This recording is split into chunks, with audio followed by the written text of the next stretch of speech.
सुप्रभात विद्यार्थियों। आज हम स्पर्श पुस्तक से तुम कब जाओगे अतिथि पाठ पढ़ने जा रहे हैं। प्यारे विद्यार्थियों, अतिथि देवो भव ये भारतीय संस्कृति की पहचान है। हम अतिथि यानी घर आए मेहमान के साथ देवता तुल्य व्यवहार करते हैं। लेकिन आज के इस अर्थयुग में जहाँ पैसे की अहमियत बहुत ज़्यादा है, बहुत सारे लोग अपने व्यक्तिगत और पारिवारिक उलझनों में उलझे हुए रहते हैं। ऐसे समय में किसी अतिथि का घर आना बहुत ही कष्टप्रद हो सकता है। हालांकि अभाव में भी अतिथि का स्वागत उसी उत्साह से किया जाता है और किया जाना चाहिए जैसा कि ईश्वर का, देवता का हम करते हैं या करना चाहते हैं। लेकिन हमेशा परिस्थितियाँ अनुकूल नहीं होती, इसीलिए अतिथि को भी चाहिए कि वह अपने सम्मान को, अपने गरिमा को बचाए रखें और अत्यल्प समय के लिए अपने सगे संबंधियों से मिलें और फिर एक दूसरे को अलविदा कहें। इसमें जितना विलंब करेंगे आपके स्वागत सत्कार में उतनी ही कमी आती जाएगी। मेज़बान उतने ही परेशान और त्रस्त होंगे और आहत होंगे। तो ऐसी स्थिति उत्पन्न ही ना हो, तो हमें ऐसा कुछ करना चाहिए कि हाँ, आए, मिले, हेलो हाय हुआ, ज़्यादा से ज़्यादा 2-4 घंटे, एक दिन अधिकतम रहें या अपने मेहमान की स्थिति को देखते हुए और अपनी ज़रूरतों को, अपने समय को देखते हुए हमें ठहरने का समय निर्धारित करना चाहिए। इस पाठ में लेखक ने बहुत ही रोचक तरीके से अपनी आप बीती घटना का जिक्र किया है, जिसमें अतिथि को जहाँ देवता के तुल्य सम्मान देते हैं, उनका स्वागत करते हैं, वही एक राक्षस का रूप धारण कर लेता है उनके लिए, क्योंकि उनकी आर्थिक स्थिति इतनी अच्छी नहीं है। तो आइए पाठ का प्रारंभ करते हैं और सर्वप्रथम हम लेखक के बारे में जानेंगे। तो इसके जो लेखक हैं शरत जोशी, जो कि बहुत ही उम्दा रचनाकार हैं। गद्य में इन्होंने बहुत ही प्रसिद्धि पाई है, एक से एक रचनाएं इन्होंने की है। इनका जन्म मध्य प्रदेश के उज्जैन शहर में 21 मई 1931 को हुआ था। इनका जो बचपन है वो शहरों में बीता और इसीलिए शहरी जीवन में आप सब जानते हैं कि शहर में किसी अतिथि का आना कई कारणों से कष्टप्रद हो जाता है। एक कि रहने के लिए उतने कमरे नहीं होते, तो बाथरूम की परेशानी, बहुत सारी परेशानियां होती हैं। तो ऐसी स्थिति में अतिथि का लंबे समय तक ठहरना उचित नहीं है। इन्होंने कुछ समय सरकारी नौकरी भी की, फिर इन्होंने लेखन को ही अपने जीविकोपार्जन का एकमात्र साधन बनाया और लेखन कार्य में जुट गए। प्रारंभ में कुछ कहानियाँ लिखी, फिर पूरी तरह व्यंग लेखन करने लगे। इन्होंने लेख, उपन्यास और अखबारों में कॉलम। आप सब जानते हैं कि अखबारों में बहुत सारे ऐसे कॉलम होते हैं जो पर्टिकुलर होते हैं और उसमें लेखन बहुत सारे रचनाकार करते हैं। तो इनकी जो इसके अलावा इन्होंने हास्य व्यंग्यपूर्ण धारावाहिक की पटकथाएँ, यानी उसकी जो कहानियाँ हैं वो भी उन्होंने लिखे, डायलॉग्स भी लिखे। और हिंदी व्यंग्य को प्रतिष्ठा दिलाने में यानी हिंदी साहित्य में व्यंग्य को एक अलग पहचान दिलाने में इन्होंने प्रमुख भूमिका निभाई है। इनकी बहुत सारी कृतियाँ हैं जिनमें परिक्रमा, किसी बहाने, जीभ पर सवार, इल्लियाँ, राह किनारे बैठ, दूसरी सतह, प्रतिदिन इत्यादि इनकी प्रसिद्ध रचनाएं हैं। एक उपन्यास मैं केवल मैं उर्फ कलम मुख बीए इनकी रचना है जो काफ़ी प्रसिद्ध हुई हैं। इसके अलावा इन्होंने नाटक भी लिखे हैं, अंधों का हाथी इत्यादि। शरद जोशी की जो भाषा है वो बहुत ही सरल और सहज है। मुहावरों और हास परिहास का हल्का स्पर्श देकर इनकी जो रचनाएं हैं वो बहुत ही रोचक बन पड़ती हैं। धर्म, अध्यात्म, राजनीति, सामाजिक जीवन, व्यक्तिगत आचरण, कुछ भी शरद जोशी की पैनी नज़र से बच नहीं सका है। इन्होंने अपने विषय में इन सब को समाहित किया है। आइए अब हम इस लेखक परिचय के बाद पाठ परिचय देखते हैं कि इस पाठ में लेखक किस दिशा में इस पाठ को ले जाना चाहते हैं। तो प्रस्तुत पाठ में अतिथि कब जाओगे में शरद जोशी ने ऐसे व्यक्तियों की खबर ली है जो अपने किसी परिचित या रिश्तेदार के घर बिना कोई पूर्व सूचना दिए चले आते हैं और फिर जाने का नाम नहीं लेते, भले ही उनका टिके रहना मेज़बान पर कितना ही भारी क्यों न पड़े। जैसा कि प्रारंभ में ही बताया था कि मेज़बान यानी स्वागतकर्ता, जिसके घर अतिथि जाते हैं उसे मेज़बान कहते हैं, क्योंकि वो मेज़बानी कर रहा है, स्वागत करता है। तो अतिथि एक तो पूर्व सूचना देकर आते हैं कि हम आने वाले हैं, और कई बार वो सूचना नहीं भी दे पाते हैं। कोई बड़ी बात नहीं है, लेकिन बड़ी बात और दुखदाई तब हो जाती है वो बातें, उनका आना तब कष्टप्रद हो जाता है जब वो जाने का नाम नहीं लेता, जैसा कि इस पाठ में हो रहा है।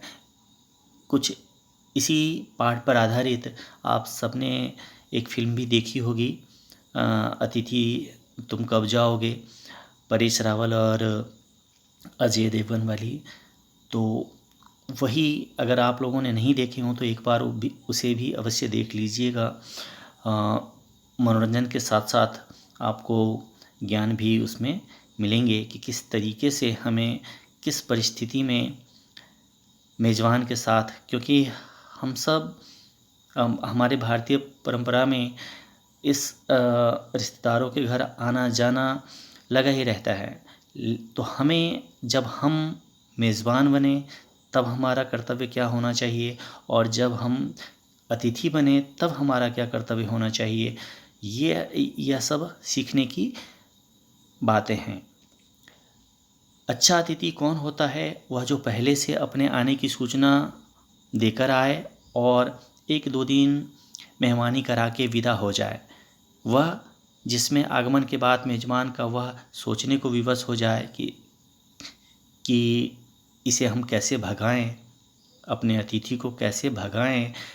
अगर उनके मन में यह सोच ही उत्पन्न हो गई तो अतिथि का आना व्यर्थ हो गया, रिश्तों में खटास जैसी बू आने लगती हैं। तो हमें उस हद तक, उस चरम तक जाना ही नहीं है। आइए अब हम पाठ का प्रारंभ करते हैं।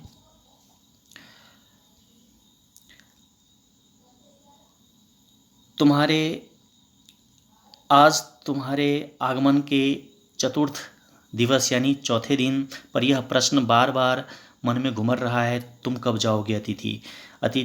यहाँ लेखक चौथे दिन अतिथि के आने से चौथा दिन बीतने को है और अब वह बाध्य हो रहे हैं यह सोचने पर कि आखिर ये कब जाएंगे। तुम जहाँ बैठे निसंकोच सिगरेट का धुआं फेंक रहे हो, उसके ठीक सामने एक कैलेंडर है, देख रहे हो ना। इसकी तारीखें अपनी सीमा में नम्रता से फड़फड़ाती रहती हैं। प्यारे विद्यार्थियों, यह पूरा पाठ कवि लेखक अपने आप से बातें कर रहे हैं और अपने मन में सोच विचार कर रहे हैं कि किसी और से ये बातें नहीं कर रहे हैं, ये स्वयं से बातें करते हुए ये सारी बातें कह रहे हैं। तो प्यारे विद्यार्थियों, अब क्या है कि यहाँ प्रतीकात्मकता का प्रयोग हुआ है। यहाँ अतिथि को सीधे सीधे न बताकर वह बताना चाह रहे हैं, वो कैलेंडर की ओर देख रहे हैं कि तारीखें अपनी सीमा में नम्रता से फड़फड़ाती रहती हैं। यानी कि अब वो कैलेंडर देखकर बताने की कोशिश कर रहे हैं कि आपका चौथा दिन हो गया है, आप 4 दिन से टिके हुए हैं, अब आप जाने का कष्ट करें, लेकिन ऐसा हो नहीं रहा। विगत 2 दिनों से मैं तुम्हें दिखाकर तारीखें बदल रहा हूँ। यानी वो तारीखें दिखाकर बदल रहे हैं ताकि उन्हें एहसास हो कि वो 4 दिनों से हैं। दूसरे दिन बीत गए, तीसरे दिन बीत गए, लेकिन अतिथि जाने का नाम नहीं ले रहे हैं। तुम जानते हो, अगर तुम्हें हिसाब लगाना आता है तो यह चौथा दिन है, तुम्हारे सतत आतिथ्य का चौथा बाहरी दिन। तो सतत आतिथ्य का यानी कि जो कंटिन्यूसली चौथे दिन लेखक स्वागत कर रहा है अतिथि का, वह अब दिन सामान्य दिन की तरह खुशहाल दिन नहीं रहा, अब भारी दिन होने लगा है, एक बोझ की तरह एक एक दिन कटने लगा है।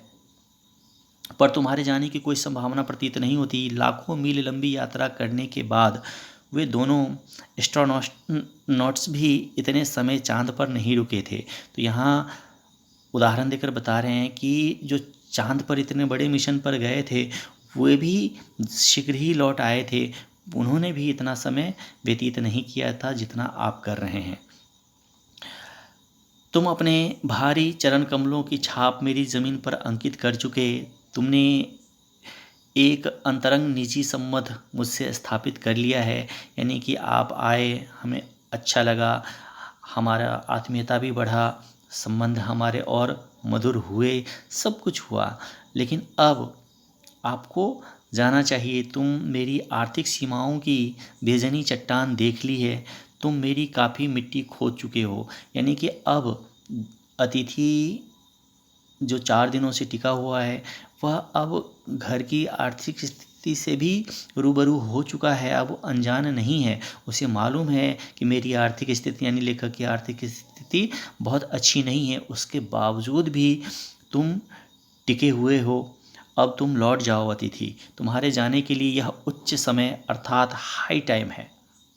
यानी अब तुम नहीं गए तो जो आतिथ्य के स्वागत में जो गिरावट आएगी और हमारे जो व्यवहार में कटुता आएगी, उससे पहले ही आप निकल लें, यही बहुत ही अच्छा समय है, उचित समय है। क्या तुम्हें तुम्हारी पृथ्वी नहीं पुकारती? यानी तुम्हें अपने घर की याद तुम्हें नहीं आ रही है? उस दिन जब तुम आए थे, अब लेखक उस दिन का स्मरण कर रहे हैं जब अतिथि आए थे और किस तरीके से इन्होंने बहुत ही गर्मजोशी से उसका स्वागत किया था।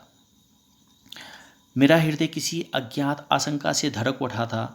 यानी घबराए तो थे कि अब आ गए हैं, क्या होगा, कैसे मैं स्वागत करूंगा, कैसे इनका ख्याल रखूंगा।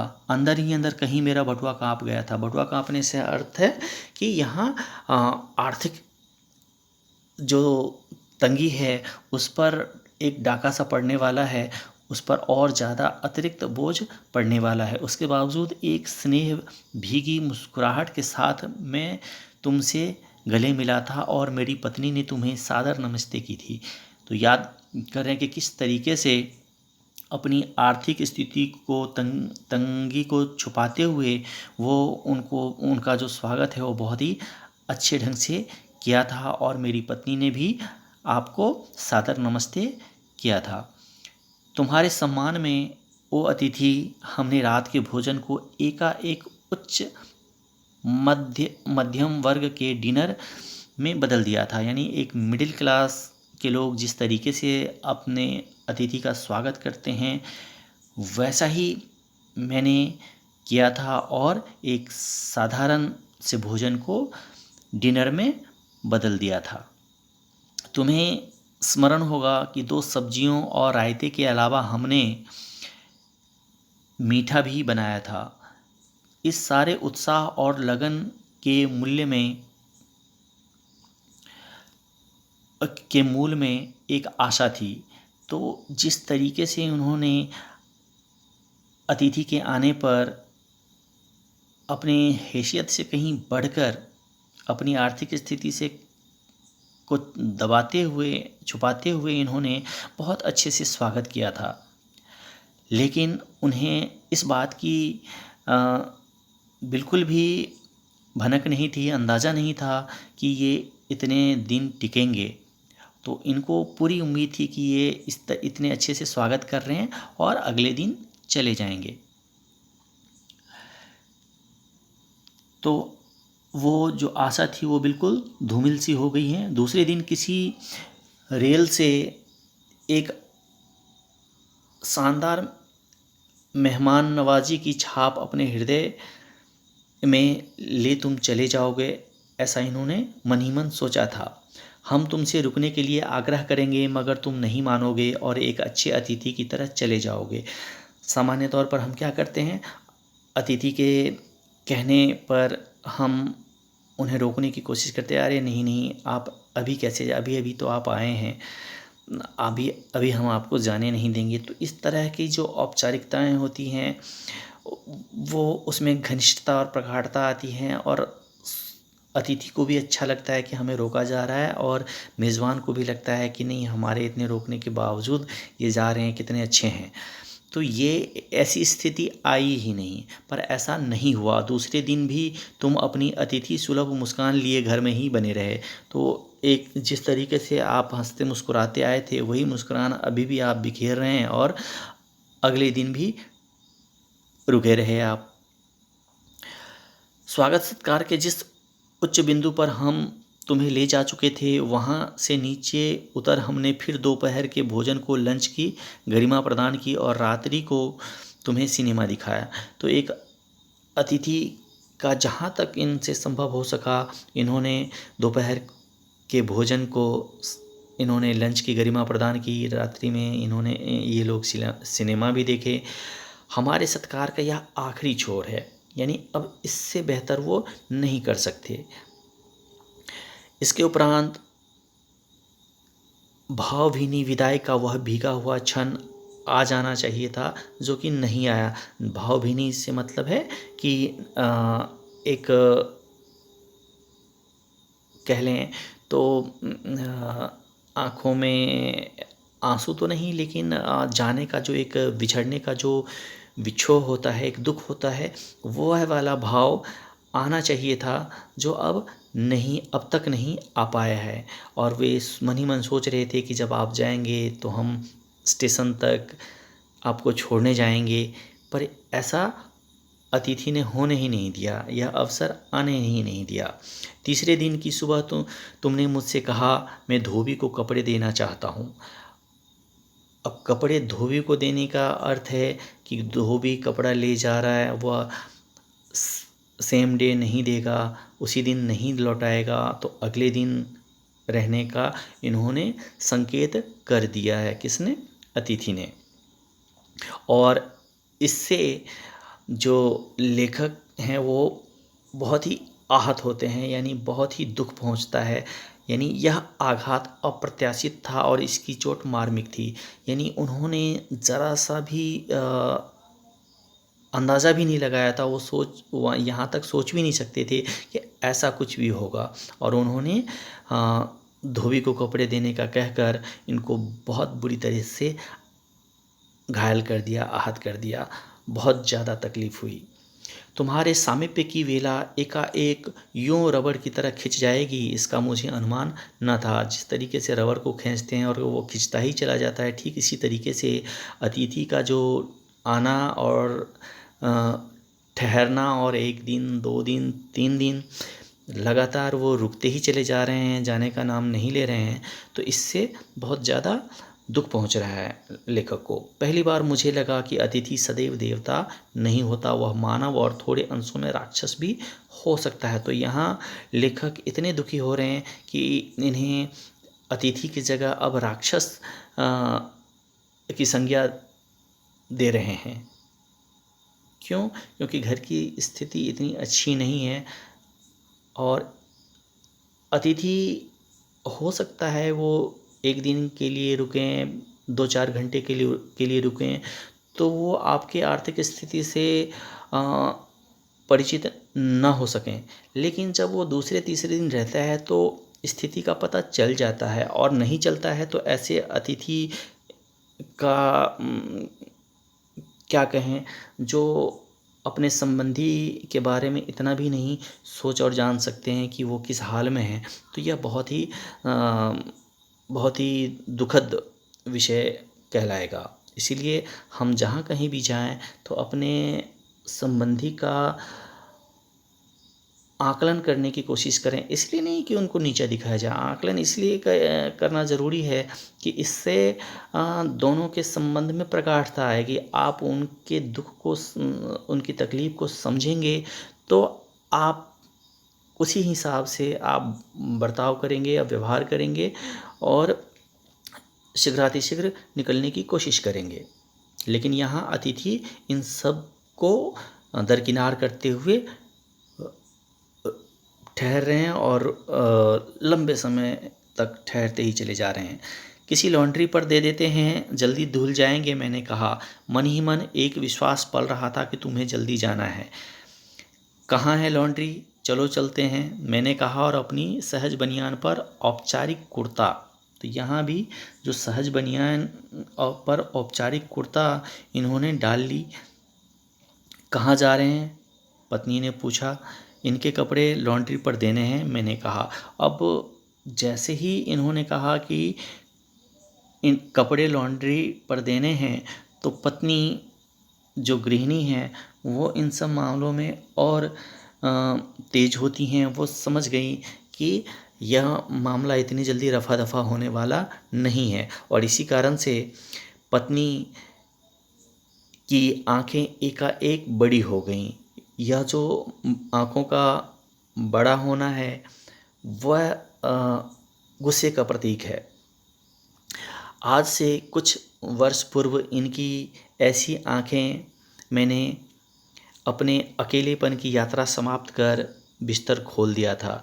यानी अब ये अपने उन दिनों को याद कर रहे हैं जब लेखक अपनी पत्नी से मिले थे, और आँखों ही आँखों में ये दिल दे चुके थे और उन्हें पसंद करने लगे थे। तो ये सारी बातें अब धूमिल हो चुकी हैं कि अब जब वे ही आंखें बड़ी होती हैं तो मन छोटा होने लगता है। यानी यहाँ छोटेपन का भाव है कि अब कहीं ना कहीं लेखक स्वयं में लज्जित महसूस कर रहे हैं, क्योंकि जो अतिथि हैं वो जाने का नाम नहीं ले रहे हैं। और अतिथि के ठहरने से जो सबसे ज़्यादा कष्ट है वो किसे होता है?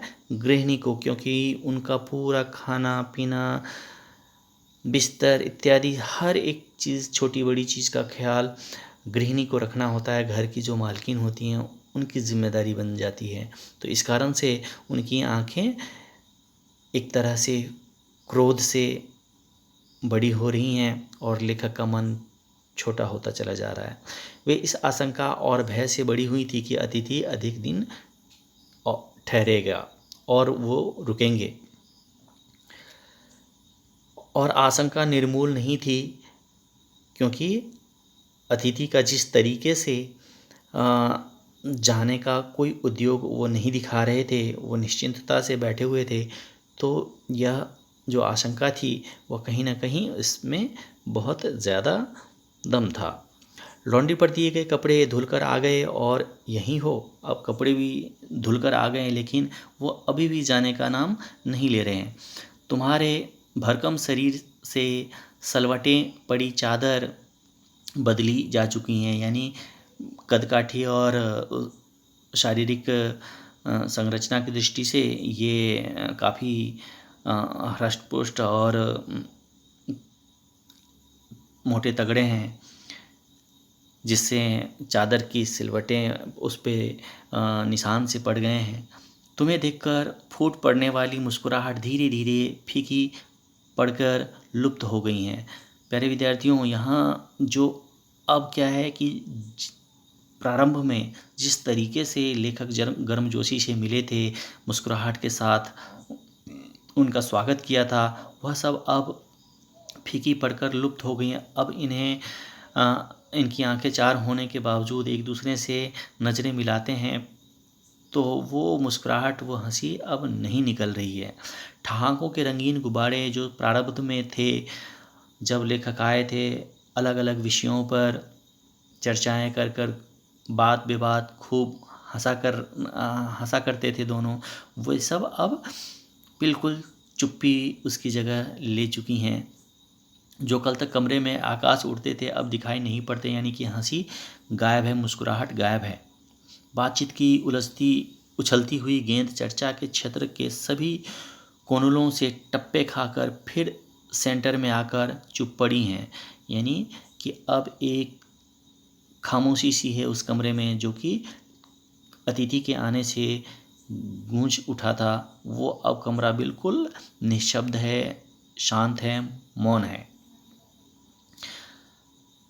अब कह रहे हैं कि क्षेत्र के सभी कोनलों से टप्पे खाकर वो सेंटर में आकर खड़ी हैं, यानी कि अब बातचीत की, ऐसा लग रहा है कि बातचीत करने की अब गुंजाइश ही नहीं बची है। आगे बताएंगे कि अब इसे न तुम हिला रहे हो न मैं।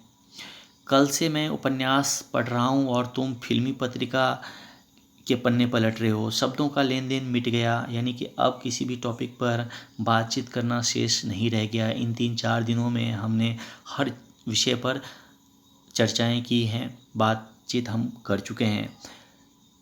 परिवार, बच्चे, नौकरी, फिल्म, राजनीति, रिश्तेदारी, तबादले, पुराने दोस्त, परिवार नियोजन, महंगाई, साहित्य और यहाँ तक कि आंख मार मार कर हमने पुरानी प्रेमिकाओं का भी जिक्र कर लिया है। और अब चुप्पी है, यानी कोई सा भी विषय बाकी नहीं रह गया है, शेष नहीं रह गया जिस पर ये चर्चाएं करें। और इसी कारण से अब दोनों, एक उपन्यास पढ़ रहा है तो दूसरा पत्रिका के पेज पलट रहे हैं और बातचीत बिल्कुल भी अब नहीं हो रही है दोनों में।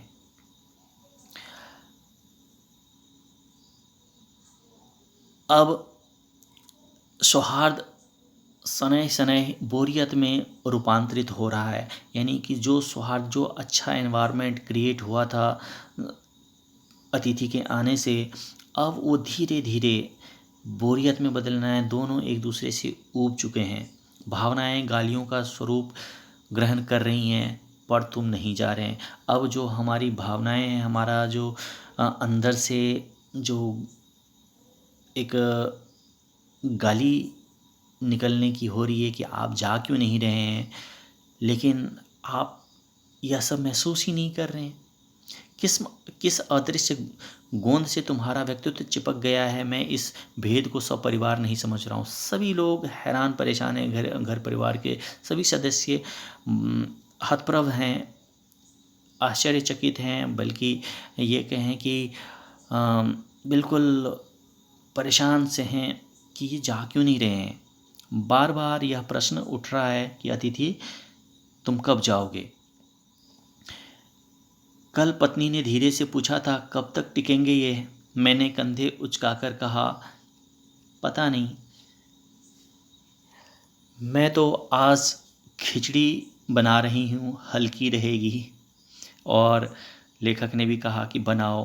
अब कहाँ सामान्य से रात्रि के भोजन को डिनर में तब्दील किया था, सामान्य से दोपहर के भोजन को लंच में तब्दील किया था।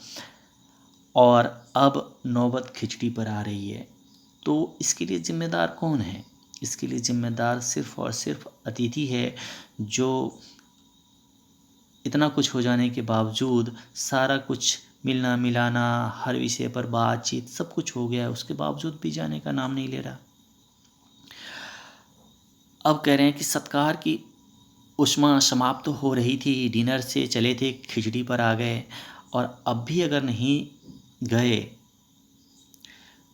तो नौबत उपवास तक आ जाएगी। अपने बिस्तर को गोलाकार रूप प्रदान नहीं करते, यानी कि बिस्तर, यहाँ भी प्रतीकात्मक प्रयोग हुआ है। गोलाकार, बिस्तर को गोलाकार रूप देने से मतलब है कि जाने की तैयारी। अगर आप नहीं करते, नहीं जाने की सोचते, तो नौबत उपवास तक की आ जाती। अब खिचड़ी से भूखे रहने की नौबत आ सकती थी। तुम्हारे मेरे संबंध एक संक्रमण के दौर से गुजर रहे हैं। संक्रमण यानी एक बीमारी जो एक से दूसरे में फैलती हैं। तो अब जो हमारे संबंध हैं उसमें इतना खटास आ गया है कि अब वह बिल्कुल बिगड़ सा रहा है, और अगर अब भी आप नहीं गए तो पता नहीं मैं क्या करूँगा। तुम्हारे जाने का यह चरम क्षण है, तुम जाओ ना अतिथि। और ये सब कुछ अपने आप से लेखक अपने मन में ही कह रहे हैं, भावनाएं अपने आप से व्यक्त कर रहे हैं। उन तक उनसे कैसे कहें, लेकिन वो मन की बात समझने की कोशिश ही नहीं कर रहे हैं। तुम्हारे यहाँ अच्छा लग रहा है ना, तुम्हें यहाँ अच्छा लग रहा है ना। मैं जानता हूँ दूसरों के यहाँ अच्छा लगता है, क्योंकि सब कुछ पका पकाया मिल रहा है, कोई काम नहीं, अच्छा स्वागत, अच्छी बातचीत, अच्छा भोजन, सबको अच्छा लगता है। अगर बस चलता तो सभी लोग एक दूसरे के यहाँ रहते, पर ऐसा नहीं हो सकता। अपने घर की महता के गीत इसी कारण गाए गए हैं। होम को इसी कारण स्वीट होम कहा गया है, क्योंकि आप दूसरी जगह कितना ही रह लें, लेकिन जो सुख, जो संतुष्टि और जो रिलैक्स आप अपने घर पर महसूस करते हैं, बेशक आप अपने घर पे मिट्टी पर ही क्यों न सोएं, चारपाई पर ही क्यों न सोएं, कोई बिस्तर गद्देदार ना हो, तब भी आपको अपने घर में जो सुकून मिलता है वो अन्यत्र दुर्लभ है। और इसी कारण से घर को स्वीट होम कहा गया है। लेकिन आप हैं कि हमारे घर की स्वीटनेस को ख़राब कर रहे हैं, उसे विषाक्त कर रहे हैं। तुम्हें यहाँ अच्छा लग रहा है, पर सोचो प्रिय कि शराफत भी कोई चीज़ होती है, और आप तो बिल्कुल शराफत छोड़कर यहाँ करवटें बदल रहे हैं, जाने का नाम नहीं ले रहे हैं। अब लेखक कह रहे हैं कि मेरा मन कर रहा है कि मैं तुम्हें गेट आउट कह दूं, लेकिन वो समझने को तैयार नहीं है अतिथि। अपने खर्राटों से एक और रात गुंजायमान करने के बाद कल जो किरण तुम्हारे बिस्तर पर आएगी, वह तुम्हारे यहाँ आगमन के बाद 5वें सूर्य की परिचित किरण होगी। यानी कि तुम 5वें दिन भी ऐसा ही कुछ करोगे, यह तो हम सोच भी नहीं सकते। आशा है वह तुम्हें चूमेगी और तुम घर लौटने का सम्मानपूर्ण निर्णय ले लोगे। यानी कि तुम 5वें दिन सुबह उठते ही जाने का पूरा मन बना लोगे। अगर ऐसा नहीं होता है तो क्या होगा, मेरी सहनशीलता की वह अंतिम सुबह होगी, यानी मैं उससे ज़्यादा बर्दाश्त नहीं कर सकूँगा। इसके बाद मैं स्टैंड नहीं कर सकूँगा, मैं लड़खड़ा जाऊँगा, पता नहीं मैं क्या करूँगा। मेरे अतिथि, मैं जानता हूँ कि अतिथि देवता होता है, पर आखिर में मैं भी मनुष्य हूँ, मेरी भी सीमाएं हैं, मेरे भी धैर्य की एक सीमा है। मैं किस हद तक बर्दाश्त करूँ। मैं कोई तुम्हारी तरह देवता नहीं हूँ। एक देवता और एक मनुष्य अधिक देर तक साथ नहीं रहते। अति देवता दर्शन देते हैं और प्रस्थान कर जाते हैं, लौट जाते हैं, लेकिन तुम लौट नहीं रहे हो, तुम भी लौट जाओ अतिथि। इसी में तुम्हारा देवत्व सुरक्षित रहेगा। या देवत्व सुरक्षित रहने से मतलब है कि आपका सम्मान बना रहेगा। हमारे मन में आपके प्रति जो स्नेह और सम्मान का भाव है वो खत्म न हो जाए, खत्म होने से पहले ही आप प्रस्थान कर जाएं। यह मनुष्य अपनी वाली पर उतरे उसके पूर्व तुम लौट जाओ। यानी कि मनुष्य अपनी मनुष्यता दिखाए, अपने असली रूप में आए, जो मानवोचित उसमें गुण हैं, जिसमें वह क्रोध भी कर सकता है, आपके साथ आपत्तिजनक व्यवहार भी कर सकता है। तो ऐसी स्थिति आप आने ही ना दें, आप स्वयं निकल जाएं, तो यह आपके लिए भी बेहतर होगा और मेरे लिए भी बेहतर होगा। उफ़, तुम कब जाओगे अतिथि? हे अतिथि, तुम अगली सुबह किसी भी कीमत पर मत रुकना, वरना हम दोनों के लिए अच्छा नहीं होगा। और जो हमारे भारतीय सभ्यता संस्कृति में अतिथि देवता तुल्य माने गए हैं, उनके देवत्व में गिरावट ना आए और एक मेज़बान के तौर पर हमारी भी किरकिरी ना हो कि अपने अतिथि के साथ कैसा व्यवहार कर रहा है। तो ऐसी स्थिति आप न आने दें, कृपया करके आप लौट जाएं। उम्मीद करता हूं प्यारे विद्यार्थियों कि आप लोगों ने इस पाठ को बहुत ही आनंद के साथ आनंदित होते हुए समझने की कोशिश की होगी और एक हास्य व्यंग के माध्यम से जिस तरीके से लेखक बतौर मेज़बान हमारा कर्तव्य, हमारा व्यवहार कैसा होना चाहिए और एक अतिथि के रूप में हमारा क्या कर्तव्य होना चाहिए, यह इस पाठ का मूल संदेश है जो हम सबको हमेशा अब ध्यान में रखना चाहिए। हम कहीं भी जाएं, हमारे घर कोई आए तो हमारे घर आएँ तो हम किस तरीके से व्यवहार करें, और हम कहीं जाएं कि अपने संबंधी के घर जाएं तो हमारा व्यवहार कैसा होना चाहिए, ये दोनों ही बातें हमें बिल्कुल ध्यान में रखना चाहिए। और रिश्ते, दूसरों के दुख दर्द, अपने सगे संबंधियों के दुख दर्द को जानने समझने और उसे अपनाने से रिश्ते प्रगाढ़ होते हैं, ना कि उन्हें और कष्ट में डालने से और उन्हें उलझाने से, उन्हें दुखी करने और आहत करने से होते हैं। तो उम्मीद करता हूँ कि आप सब भी अपने जीवन में ज़्यादा से ज़्यादा रिश्ते बनाएंगे और ज़्यादा से ज़्यादा उसे निभाएंगे ही, और उसे निभाने के लिए आप कुछ भी करने को तैयार हों, कष्ट झेलने को तैयार हों, तभी रिश्ते बनते हैं और प्रगाढ़ होते हैं।